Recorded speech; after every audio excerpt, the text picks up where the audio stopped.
Gracias por acompañarnos nuevamente en Estado Nacional. Valoramos mucho su compañía las mañanas de los domingos.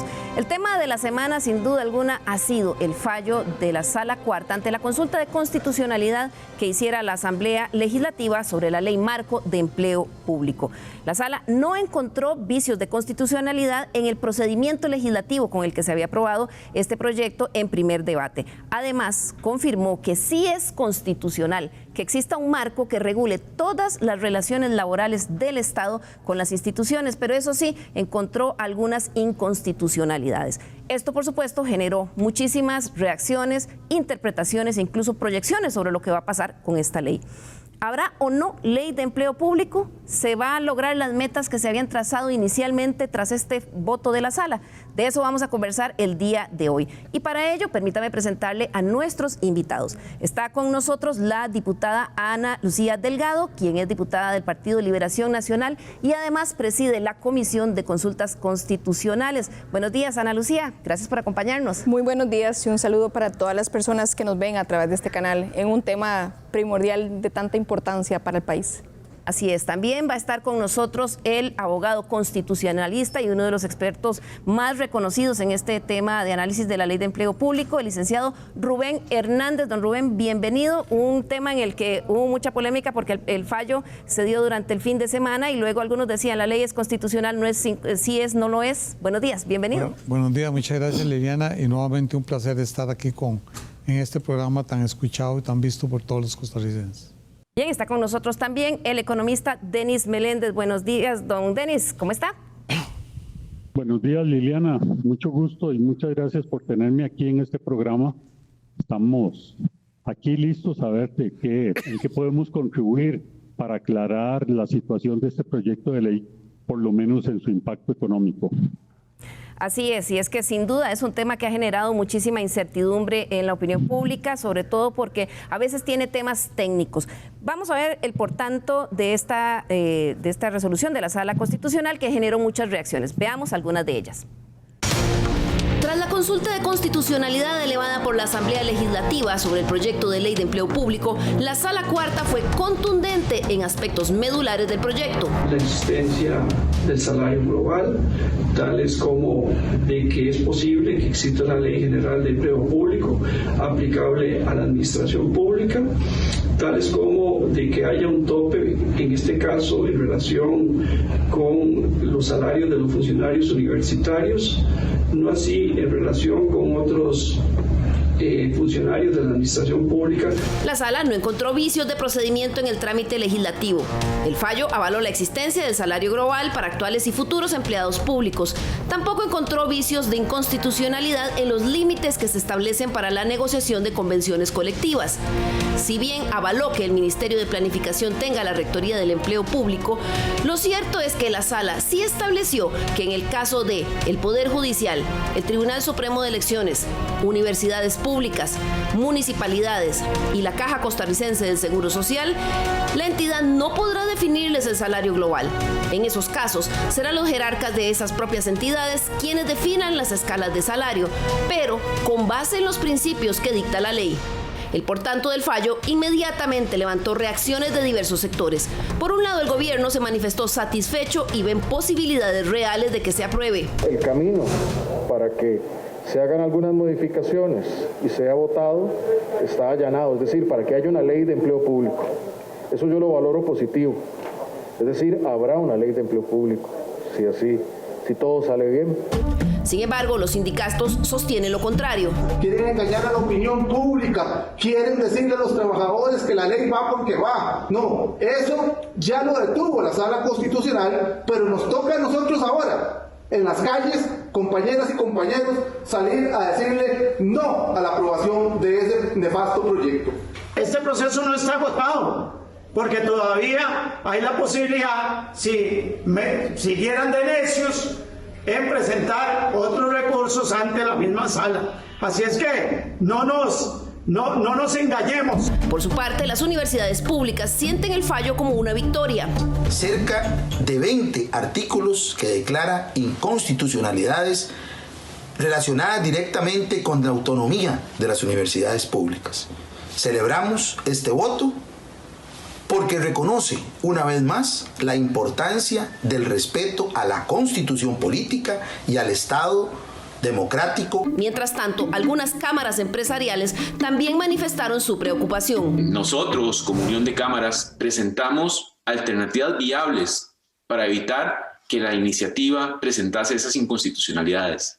Lamentablemente, muchas no fueron acogidas y pues ahora toca que este proyecto se analice en la Comisión de Consultas de Constitucionalidad. Hacemos un llamado a los diputados para que con sentido de urgencia atiendan los señalamientos de la Sala Constitucional para que el país cuente con una ley de empleo público que contribuya a solucionar el serio problema de las finanzas públicas. La ruta que seguirá el proyecto ahora en el Congreso es la discusión que sigue, pues mientras algunos sugieren que las recomendaciones de la Sala se podrían corregir en la Comisión de Consultas de Constitucionalidad para luego enviarlo a votación, otros diputados sugieren otros caminos. Lo correcto es devolverlo a comisión.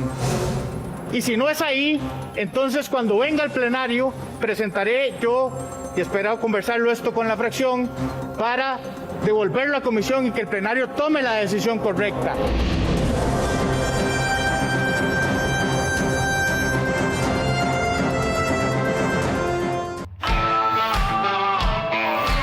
Huawei Idea Hub, la solución 3 en 1 para oficinas inteligentes, proyector, videoconferencia y pizarra inteligente. Huawei Idea Hub, un nuevo estilo para tu oficina inteligente. Bien, recapitulando sobre el fallo de la Sala, en primera instancia no encontró vicios de procedimiento en el trámite legislativo que pasó esta ley marco de empleo público en el Congreso. Además, el voto, o lo que conocemos hasta el momento del voto, avaló el salario global para los actuales funcionarios y también para los futuros. Y otra de las cosas que también avaló fue las limitaciones en la negociación de las convenciones colectivas.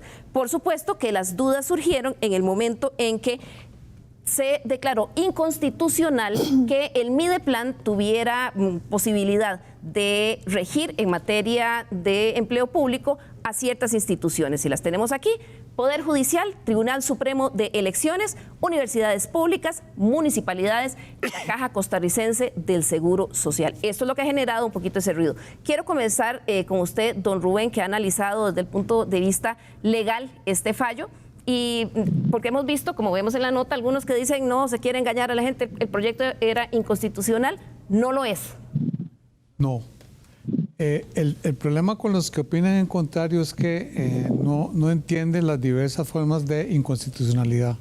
Existe la inconstitucionalidad pura y simple en que la declaratoria de la Sala anula la norma en su totalidad y por lo tanto desaparece el ordenamiento jurídico y no puede ser aplicada a ningún supuesto. La técnica utilizada en este caso es la inconstitucionalidad por sus efectos, que está consagrado en el artículo 3 de la Ley de la Jurisdicción Constitucional. En la inconstitucionalidad por sus efectos, la Sala no declara la inconstitucionalidad de la norma, es decir, no la anula, sino que dice que determinados aspectos o la totalidad de la norma no son aplicables a una categoría determinada de personas o bien a varias categorías de personas. Y fue justamente lo que hizo en este caso.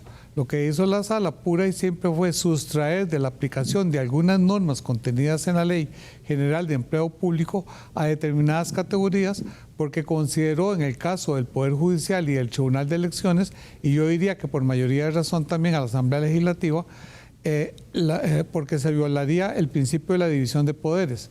En el caso de las municipalidades, de la Caja Costarricense del Seguro Social y de las universidades estatales, dijo que algunas de estas normas violentaban las autonomías constitucionalmente garantizadas a estas instituciones. Pero lo importante es que reivindicó que no había una exclusión completa de la ley, sino únicamente una exclusión parcial y de aspectos muy concretos.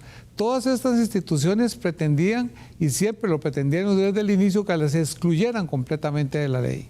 Entonces sí hubiera sido muy peligroso, porque cada una hubiera tenido plena libertad para fijar sus propios requisitos de no solo de admisibilidad, como lo tendrán que hacer ahora, para sancionar, para cesar a los funcionarios, sino que también hubiera podido tener total discrecionalidad para fijar régimen salarial hubieran podido apartarse válidamente del régimen global y continuar con el nefasto régimen actual del salario compuesto, en que existen los pluses a discreción de la administración. Pero, don Rubén, muchas personas han dicho que sienten que al quedar excluidas realmente van a poder esas instituciones fijar sus salarios y su relación, digamos, de compensación de la manera que quieran. Muchos han sentido que quedaron a la libre. No, eso es totalmente mentira.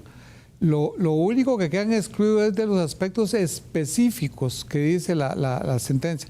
Le voy a poner el ejemplo de las universidades estatales. La sala dice que son inconstitucionales por sus efectos los artículos 30, 31, 32, 33 y 34 respecto a las universidades. Dice, pero únicamente respecto de aquellos servidores universitarios que realicen actividades universitarias sustanciales, léase profesores e investigadores. Para el resto del personal es aplicable totalmente lo que disponen esos artículos. Y así ocurre con muchas de las normas contenidas. En sustancia, ¿qué es lo que se excluye de la aplicación de esta ley? Son 4 puntos. La rectoría de la Mideplan, en primer lugar. En segundo lugar, los procedimientos de selección y nombramiento de los funcionarios. En tercer lugar, el régimen disciplinario, y en cuarto lugar, el régimen de destitución.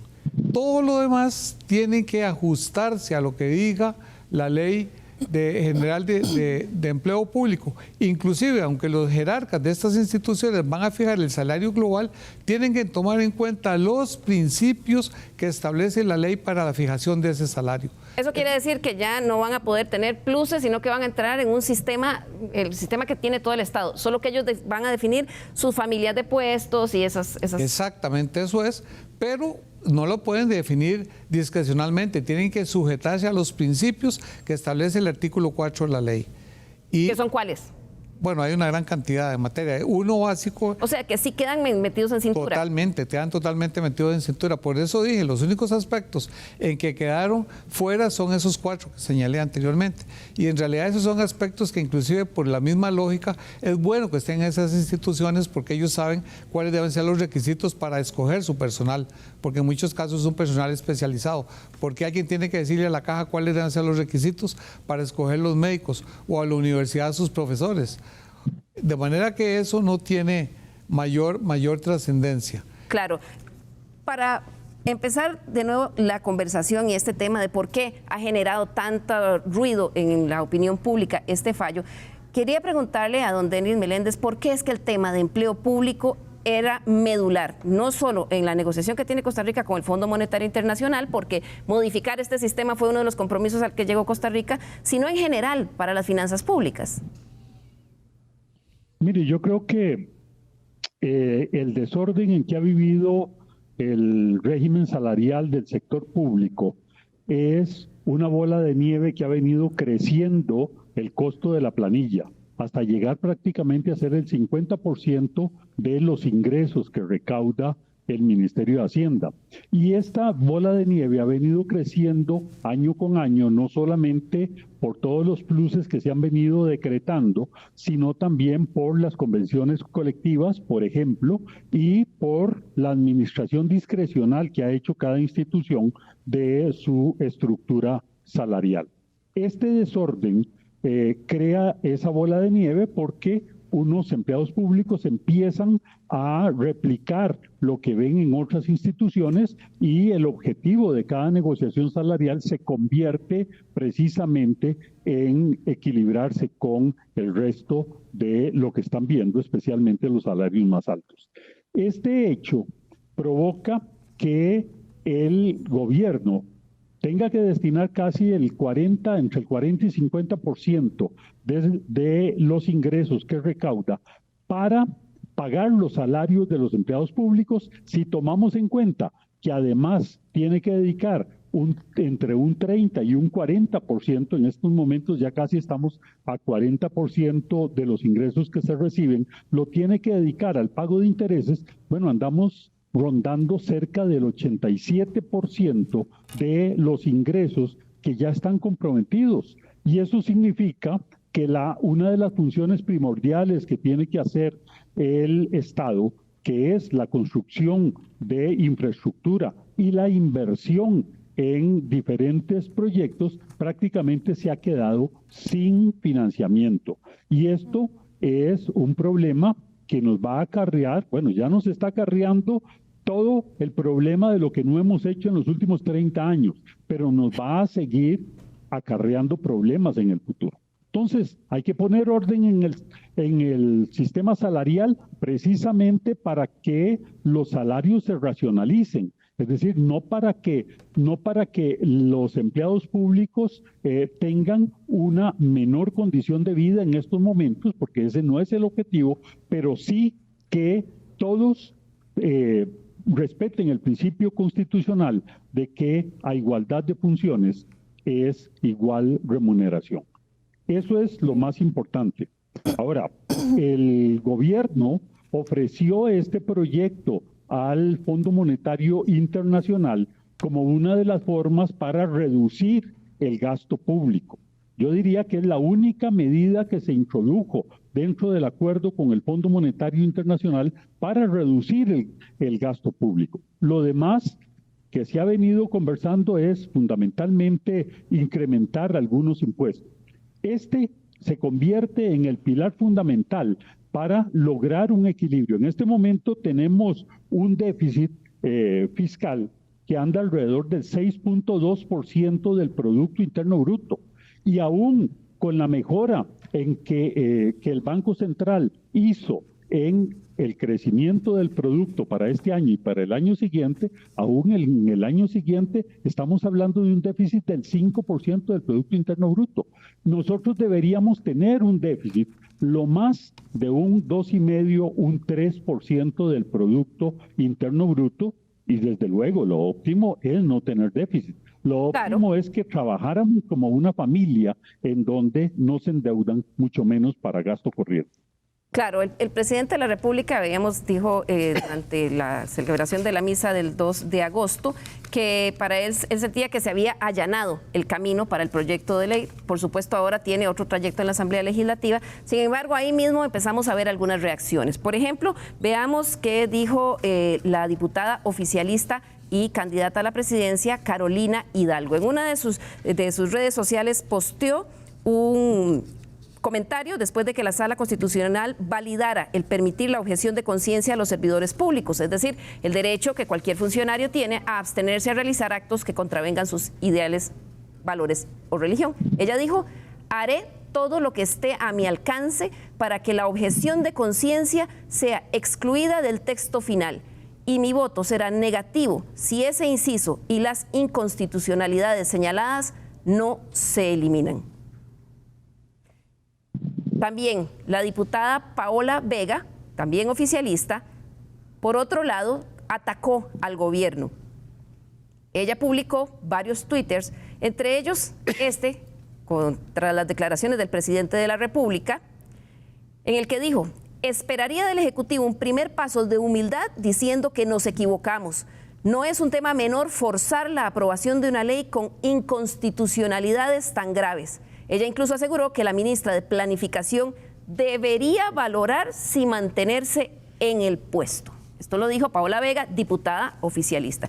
Y por otro lado, también el diputado José María Villalta del Frente Amplio publicó múltiples mensajes como reacción al voto de la sala, entre ellos salen ahora a decir que las groseras inconstitucionalidades de fondo del proyecto son simples correcciones técnicas.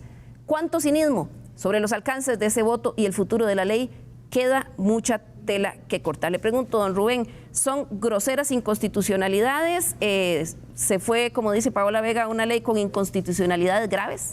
No, para nada. Los puntos medulares y que en las diferentes consultas firmadas justamente por doña Paula y el diputado Villalta fueron rechazadas por la sala.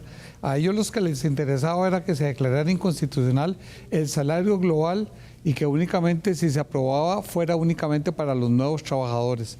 El transitorio 11 también lo tachaban de inconstitucional, y lo mismo lo relativo a las convenciones colectivas. Esos son realmente los puntos medulares del proyecto, y la sala dijo que todos esos puntos eran constitucionalmente válidos. De manera que aquellas inconstitucionalidades que declaró son de segundo orden, como ya lo expliqué. Es decir, que en lo sucesivo los jerarcas de cada una de estas instituciones van a fijar los mecanismos de selección y reclutamiento personal, van a fijar el régimen sancionatorio y el régimen de despido con independencia de lo que diga Mideplan, y no van a estar sujetos a las directrices de Mideplan en esas materias. Pero lo importantísimo es que los mantuvo dentro de la ley, y en consecuencia, cuando fijen el salario global, por ejemplo, tienen que aplicar necesariamente todos los principios que establece la propia ley en relación con el contenido de lo que debe ser el salario global. De manera que los aspectos medulares de la ley quedaron salvaguardados por el voto de la sala. Inclusive, la forma de resolver las inconstitucionalidades de la sala es relativamente simple, porque lo que bastaría es un nuevo artículo que se incluya en la ley que diga que los artículos tales y tales no son aplicables al Poder Judicial y al Tribunal de Elecciones, que tales y tales artículos no son aplicables a las municipalidades, y en esa forma hacer lo mismo con las 4 categorías de instituciones.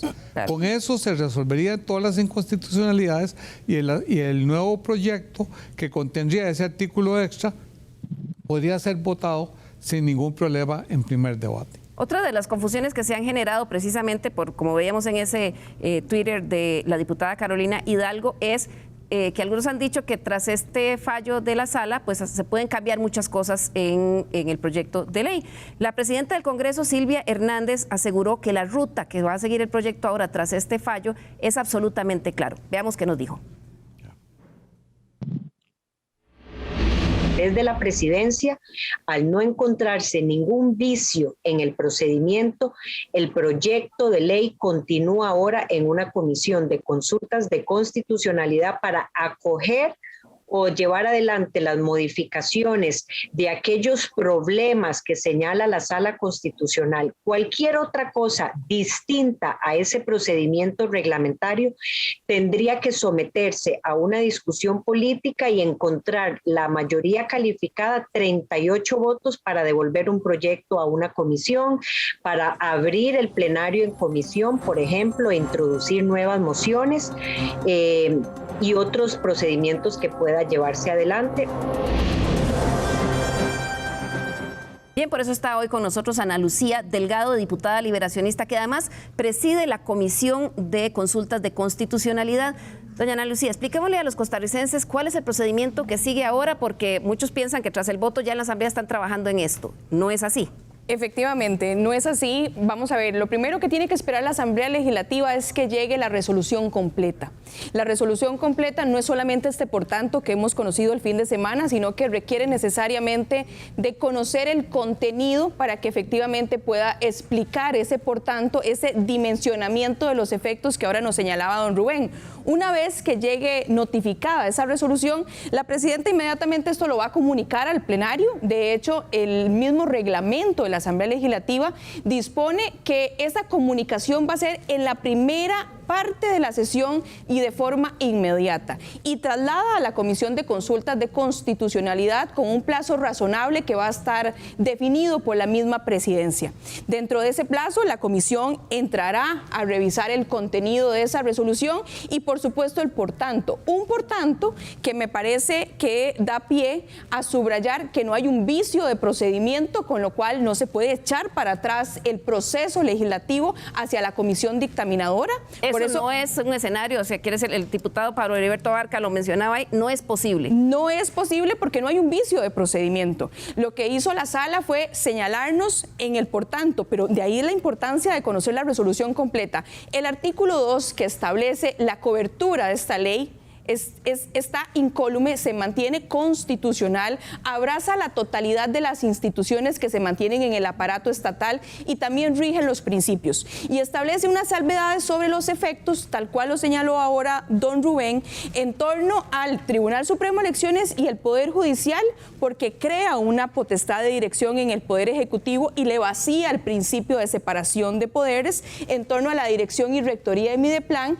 Y en el tema de municipalidades, Caja Costarricense y universidades, lo que hace es que le vacía el principio de autorregulación, el tema de las autonomías. Entonces, sobre ese tema es que concluye la Sala Constitucional. Sin embargo, me parece que lo más prudente siempre es esperar la resolución completa, una resolución que probablemente no va a llegar de manera inmediata a la Asamblea Legislativa. Probablemente sea una resolución grande, compleja. Una resolución que tendrá sus páginas porque tiene que establecer todo el fundamento que generó ese por tanto que fue conocido. Una vez que la comisión lo reciba, su marco de acción está determinado. ¿Y cuál es su marco de acción? Las inconstitucionalidades puntuales que establece ese por tanto y que van a estar ampliamente desarrolladas en el contenido de la resolución. O sea, ustedes cosas como la objeción de conciencia, eso no se va a conocer en la Comisión de Constitución. Por supuesto que no, porque ya el mismo reglamento, la misma constitución política, la ley de la jurisdicción constitucional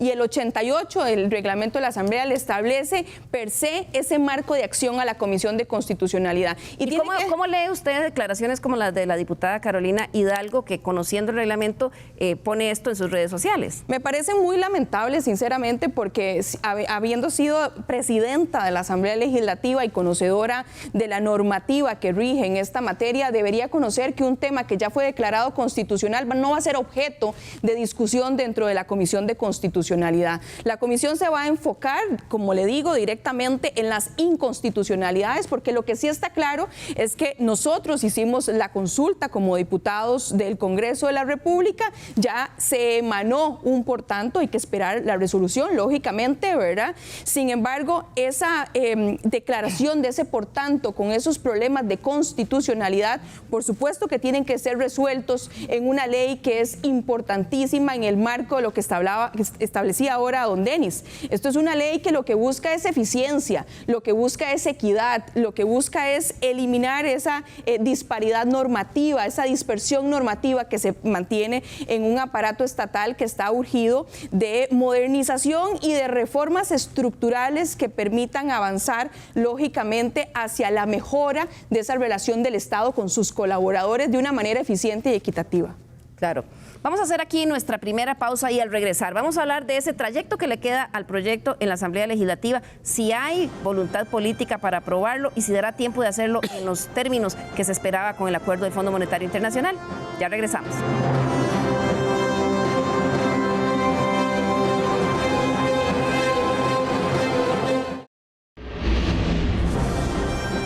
Le recordamos nuestro correo electrónico l.carranza@teletica.com. Escríbanos, nos interesan mucho sus opiniones, sugerencias y críticas. Gracias por continuar con nosotros hoy que estamos hablando sobre la ley de empleo público. ¿Y por qué esto es tan importante? Comentábamos al principio del programa con nuestro invitado, el economista, de por qué este tema de esta ley es tan importante dentro del paquete de negociación para el saneamiento de las finanzas públicas de Costa Rica con el Fondo Monetario Internacional. Este cuadro que tenemos aquí es un comparativo de los países de la Organización para la Cooperación y el Desarrollo Económico. Si vemos cómo es el porcentaje de remuneraciones, del gasto en remuneraciones del gobierno como porcentaje total de los ingresos, esta barra roja que vemos aquí es Costa Rica. Quiere decir que Costa Rica gasta, como decía don Denis al principio, más de casi un 45% de sus ingresos los gasta en salarios. Si vemos el promedio de la OCDE, esta barra verde que tenemos aquí, si acaso llega a 25%. Esto quiere decir que Costa Rica es realmente, como decía don Denis al principio, una potencia mundial en este tema, don Denis. Sí, lamentablemente nos hemos caracterizado, ahora que ingresamos al club de los grandes, que es la Organización para el Comercio y Desarrollo Económico, por ocupar los últimos lugares en los buenos indicadores y los primeros lugares en los malos indicadores. En este caso, estamos viendo que la remuneración de funcionarios del gobierno para el año 2018, es este dato de Costa Rica, estaba prácticamente un 45%, pero en el año 2019 y sobre todo en el año 2020, año 2020 porque también cayeron los ingresos, ya alcanzamos el 50% de los ingresos totales que gastamos en la remuneración de los empleados públicos. Esto per se no es que necesariamente sea lo malo. Lo malo está en el desorden que tenemos de los salarios en todo el sector público y que si dejamos que siga funcionando como ha venido funcionando, muy pronto vamos a llegar al 60% y con eso terminamos toda posibilidad de que el gobierno pueda realizar inversiones, que es lo que se nos está quedando atrás muy lamentablemente, y otros gastos, sobre todo gastos en aspectos sociales que necesitamos. Entonces, es necesario poner orden a través de un proyecto como este. Probablemente no es el mejor proyecto del mundo, probablemente es lo mejor que se pudo sacar, pero es un paso adelante en la dirección correcta. Así es, don Denis. Y es que como veíamos antes y como mencionábamos en la nota, este es el procedimiento que queda ahora a partir de que en algún momento la sala lo que ha hecho en este momento es publicar el por tanto. En los próximos días la sala va a publicar el voto completo, se lo va a comunicar al Congreso de la República, a la presidencia.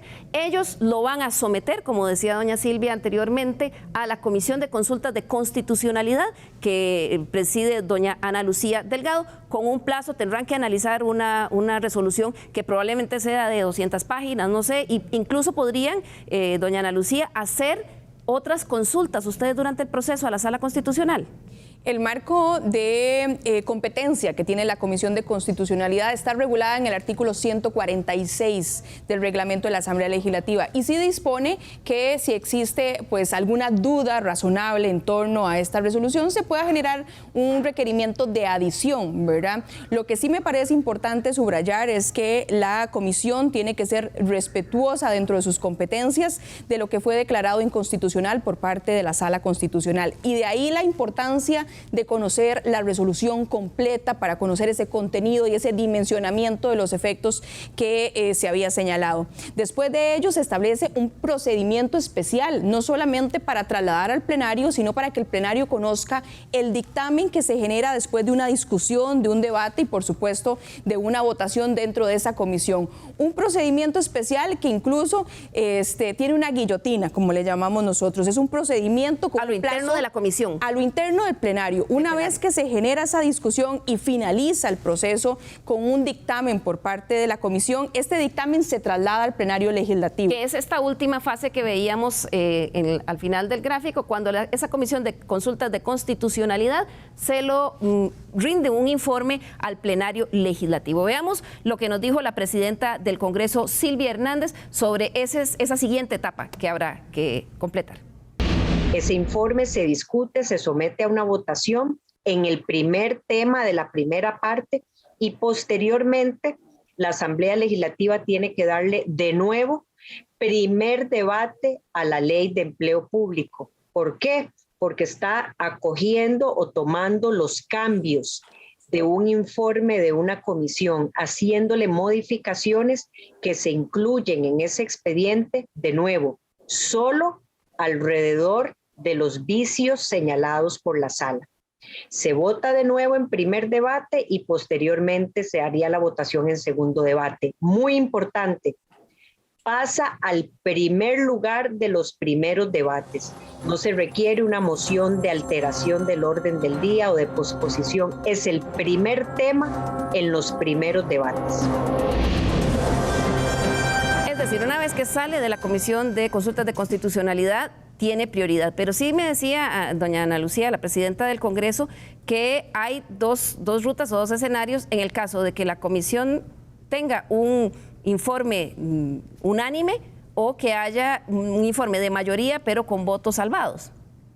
Sí, efectivamente. Una vez que se genera ese dictamen, si es un dictamen por unanimidad de los diputados que conformamos esta comisión, pasa de una manera más expedita. Si ese informe es por mayoría, necesariamente hay que abrir un espacio de hasta 8 días que establece el mismo reglamento para que el diputado o la diputada que quiera presentar un informe de minoría lo pueda hacer durante este plazo. En el momento que pasan esos 8 días, entrará este informe al primer lugar del régimen interno, que es la primera parte de las sesiones del plenario, y se abre la posibilidad de discusión, pero esa discusión no puede extenderse más allá de ese día de sesión porque le cae una guillotina. ¿Qué significa esto? Que después de que se abre el espacio de discusión, 10 minutos por cada uno de los diputados y diputadas que quieran hacer uso de la palabra, 5 minutos antes de las 6 de la tarde, la presidencia tiene que darlo por suficientemente discutido y proceder de inmediato a la votación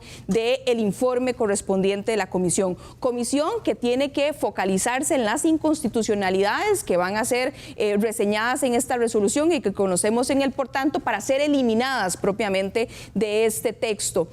Una vez de que es votado, en la sesión siguiente pasará en primer lugar de los primeros debates ya con los plazos y los procedimientos que usualmente conocemos dentro del plenario legislativo. O sea, no tiene que entrar en una puja con los otros proyectos en la asamblea, en la agenda legislativa. Inmediatamente se coloca en el primer lugar y por supuesto que no tiene posibilidad de mociones de fondo 137 porque es una etapa que está ya precluida, no es un expediente primer ingreso, ¿verdad? Que eso es importante señalarlo porque son las mociones 137 son mociones de fondo y al no haber vicios de procedimiento como lo hemos reiterado, pues eso ya es un elemento que está superado dentro del plenario legislativo. Pero, don Rubén, todo este procedimiento, digamos, hace pensar que se va a tardar demasiado. ¿Usted ve posible que esta ley sea aprobada en los próximos días? Sí, claro.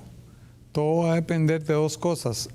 Primero, cuán rápido llegue la sentencia completa de la sala, porque a partir de ese momento empiezan a correr los plazos. Según su experiencia con temas tan complejos como estos, ¿qué podría ser? ¿Días? ¿Semanas? Yo creo que es días porque en vista de la importancia que tiene esta sentencia, y yo creo que la sala está trabajando tiempo completo para tratar, yo diría, de sacarlo entre finales de esta semana y principios de la otra. Lo ha dicho así don Fernando Castillo, el presidente de la Sala Constitucional, que ellos entienden la expectativa que existe esto y la relevancia. Claro, entonces eso es muy importante. Además hay un aspecto que quiero subrayar, que se olvida.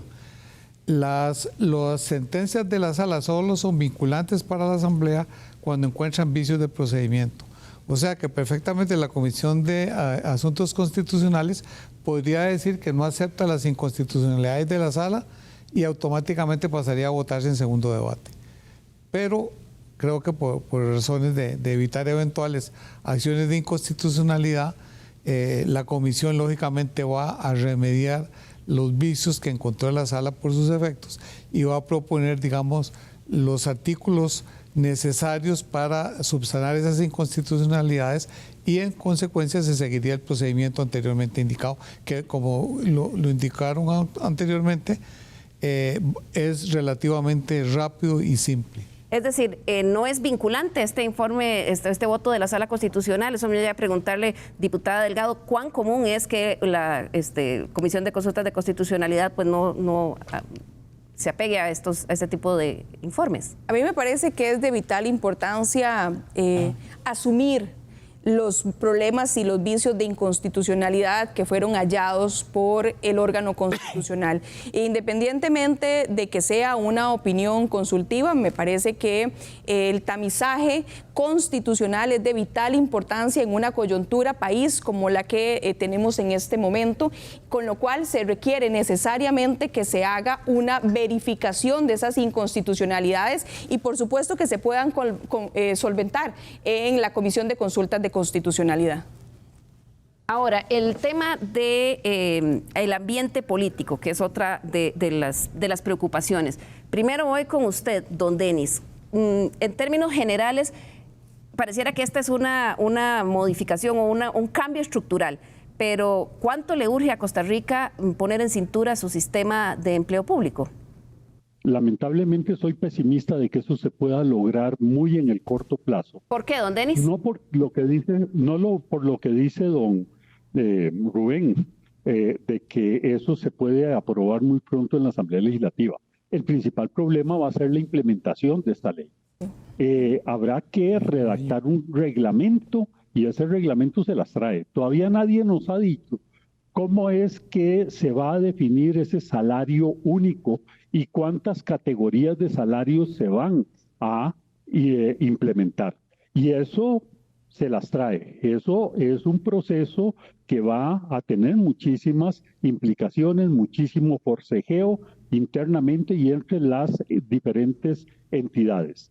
Yo no me explico en este momento cómo es que se habla, por ejemplo, de que esta ley le va a producir al Estado 300.000 millones de colones de nuevos ingresos en los próximos 3 años, o cómo es que se nos dice que de los empleados públicos solamente 20.000 o 22.000 o 30.000, he oído esa cifra, de ellos van a quedar por debajo del salario uniforme, del salario único, si todavía no sabemos cuál va a ser ese salario en cada una de esas categorías. Yo no sé si el procedimiento lo estamos haciendo al revés, lo cual es una posibilidad, que es ver cuánto es lo que necesitamos que quede el salario para obtener un determinado rendimiento en términos de del ahorro del gasto público. Y con base en eso, pues entonces fijar el nivel salarial. Eso, aunque sería viable, pero no me parece que sea lo correcto. Lo correcto es que pensemos exactamente cuál es la categoría que corresponde a cada uno de los funcionarios y cuál es el salario que va a corresponder. Agrega usted, don Denis, agrega usted a la conversación un nuevo elemento de complejidad, don Rubén, porque entonces este es el primer paso de que el proyecto de ley pues ya es constitucional, que se apruebe en el Congreso, pero después tienen que entrar ya todo un proceso de reglamentaciones y definiciones. Vea, para comenzar ya, mi plan ha ido avanzando. Por ejemplo, me han contado de que en este momento hay más de 5.000 categorías de puestos y van a ser reducidas alrededor de 500 para estar equiparadas a la OCDE. Ya esas categorías saben cuáles son y ellos han calculado que solo 22.000 trabajadores quedan por debajo del salario que le corresponde a su categoría porque ya hicieron ese trabajo. En todo caso, la ley entra en vigor 1 año después de su publicación. 1 año después. Sí, entonces va a haber 1 año para hacer todos esos ajustes. O sea, eso entiendo que planificación, todo eso lo he ido adelantando. Y la idea es que cuando la ley entre en vigor dentro de 1 año, ya todos esos problemas estén resueltos. Esto además, en mi concepto, tiene una ventaja, el que se difiera la entrada en vigor. Y es que la ley no es perfecta, tiene muchos defectos, y algunos de esos defectos más gruesos podrían ser solventados con una nueva ley que la modifique antes de que entre en vigor. Hay unos 7, 8 artículos en una nueva ley que podrían resolver los problemas más gruesos que contiene el texto que eventualmente va a ser aprobado. Entonces creo que ese año de diferir la entrada en vigor de la ley va a permitir resolver todos o ajustar todos esos problemas. Perfecto. Doña Ana Lucía, ¿usted considera que viendo sé que no depende, digamos, la comisión tendrá ahora un plazo que le van a fijar para analizar esto, pero ¿ven viabilidad de que esto se pueda aprobar antes de octubre, que era donde tenía más o menos las estimaciones el gobierno dentro del compromiso con el Fondo Monetario Internacional? Bueno, a mí me parece que dentro del concierto de voluntades políticas de la Asamblea Legislativa tiene que haber siempre una serie, no solamente de liderazgos puntuales, sino también de claridad de la situación país. Una situación que fue expuesta de manera clarísima por parte de don Denis en temas macroeconómicos. Y hay que recordar, y esto es un dato muy importante, que de los presupuestos nacional que convergen los 3 poderes del Estado y los órganos auxiliares, más el Tribunal Supremo de Elecciones, que en el 2021 ronda 11.4 billones billones de colones, tenemos un déficit presupuestario de 6 billones de colones que necesariamente tiene que ser pues financiado con deuda, y en su mayoría deuda interna, ¿verdad? Y mantenemos un endeudamiento país que sobrepasa el 68% del Producto Interno Bruto. Y eso también nos tiene que sumar al discurso de que si nosotros queremos avanzar en una modernización del Estado que busque eficiencia, que busque esa equiparación que tanto se ha señalado a través de los diferentes medios, es necesario avanzar en una ley marco que respete lógicamente esos principios que en este, por tanto, de la Sala Constitucional se indican como principios violentados, como el de separación de poderes y de la autonomía, para terminar de abrazar efectivamente los requerimientos, no solamente de cara al tema del Fondo Monetario Internacional, que es importantísimo, sino también para ir sumando eficiencias a una nueva reforma estructural del Estado. Claro, una reforma estructural del Estado, don Denis, que se va haciendo cada vez más inminente, pero que los políticos suelen ir pateando la bola. Mire, lamentablemente yo tengo el temor de que con la reciente revisión que hizo el Banco Central de las cifras macroeconómicas, especialmente la tasa de crecimiento para este año, que la varió de 2.9% a 3.9%, que llegue a generar una especie de confianza tanto en los ciudadanos, en los legisladores y sobre todo en el Poder Ejecutivo, de que ya la situación está resuelta. Vean que con esta modificación que se hizo en esas tasas de crecimiento, eso se debió fundamentalmente al comportamiento del sector externo.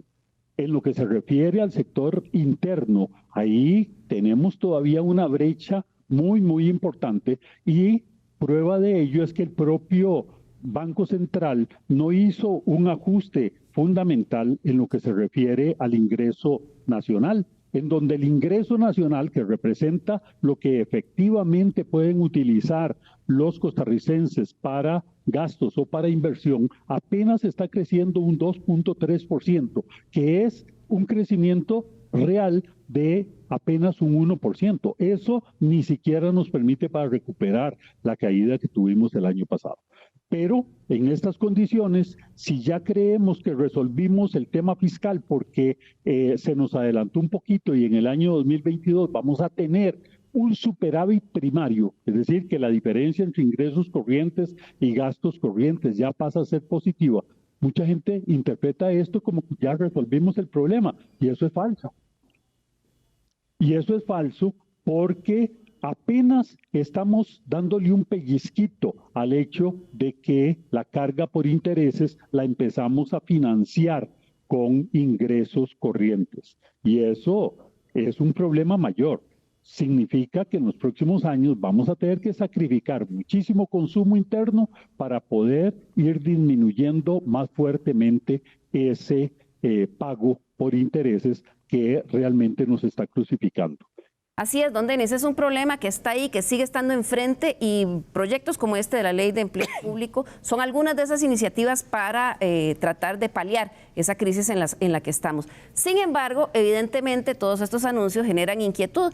Habrá muchos empleados públicos, maestros, policías que en este momento se estén planteando ante esta luz verde que le ha dado, luz verde parcial que ha dado la Sala Constitucional al proyecto de ley, ¿cómo va a quedar mi salario? Don Rubén, ¿qué sabemos hasta el momento con lo que tenemos que va a pasar con los empleados públicos? Por lo menos los que hasta el momento están en el gobierno. Bueno, como dice la misma ley, Mideplan junto con la Dirección General de Servicio Civil van a determinar el salario global, tomando en cuenta todos los elementos que establece la ley y los principios de la ley. Entonces, establecido ese salario global, va a haber 3 categorías de trabajadores. Va a haber unos que van a tener su salario actual equiparado a la categoría que corresponde. Es decir, por ejemplo, si una categoría A es 100 y resulta que hay 40 que ganan 100, esos no pasa nada. Va a haber, digamos, un 20 trabajadores que están ganando más en este momento de los 100 que le corresponde a su categoría. En ese caso, a esos trabajadores se les congela el salario hasta los que ganen 100 alcancen el monto de su salario. Que hay una tercera categoría que son los que van a devengar un salario menor al que corresponde a la categoría en que sean clasificados.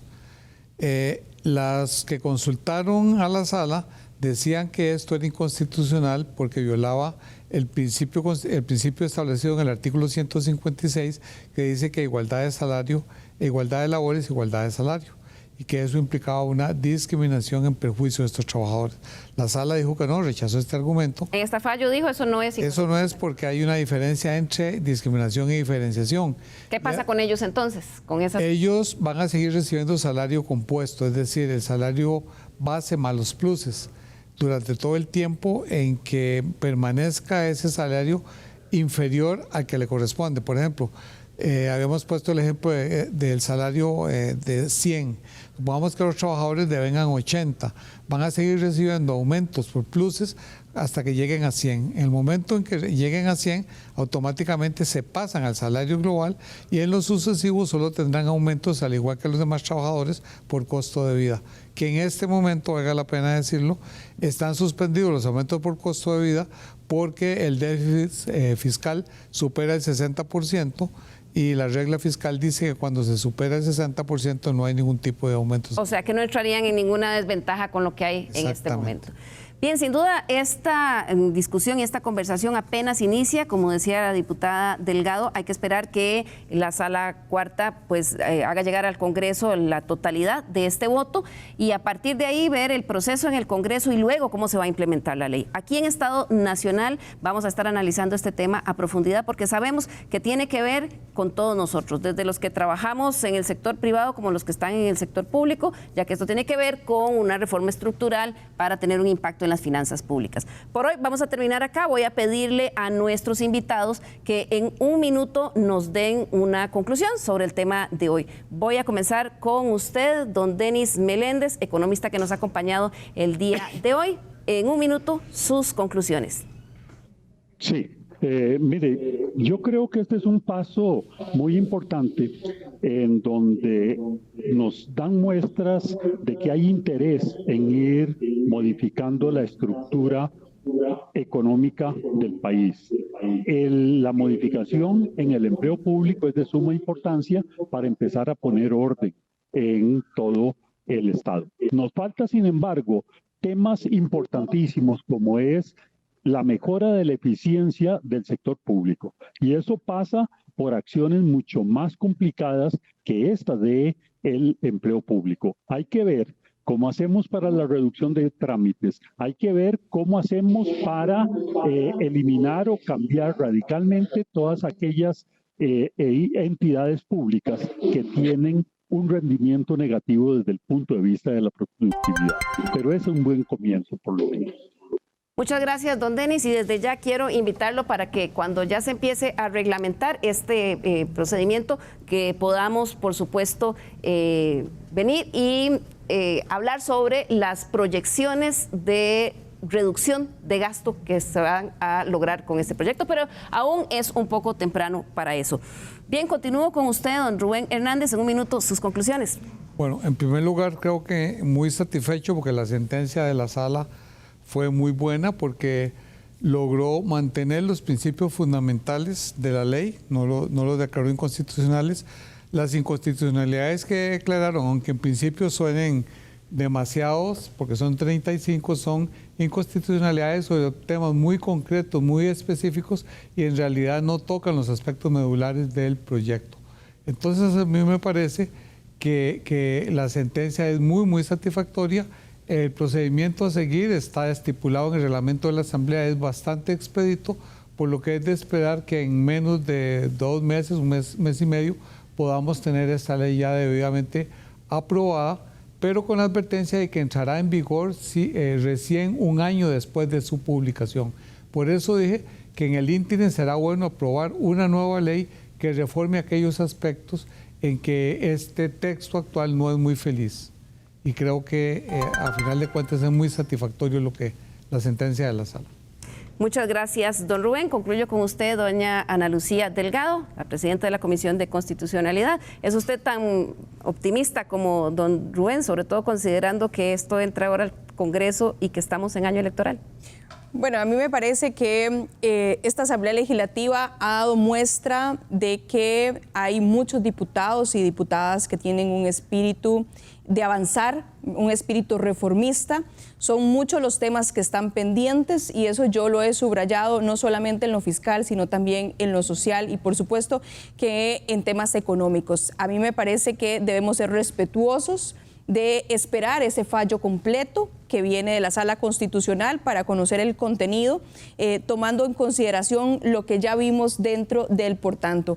En el tema de la Comisión de Constitucionalidad, por supuesto que se avanzará sobre los temas puntuales de inconstitucionalidad para poder ser eliminados de este texto, respetuosos de ese tamizaje constitucional que nosotros mismos provocamos al realizar las consultas, que me parece que eso es elemental. Sin embargo, aquí hay dos temas que son fundamentales que fueron puestos sobre la mesa. Uno, la situación macroeconómica del país, ¿verdad? Que nos mantenemos con esa deuda que solo el gobierno central pues alcanza más de 26 billones de colones y que en los próximos 4 años nos va a tocar pagar un porcentaje altísimo. Y lo segundo es que sí o sí se tiene que avanzar a reducir esas inequidades que se mantienen dentro de la estructura salarial y esas inequidades dentro de la función pública para avanzar con temas de eficiencia y poder modernizar una estructura del Estado que lamentablemente ya está pues agotada en temas estructurales. Así es un problema a resolver.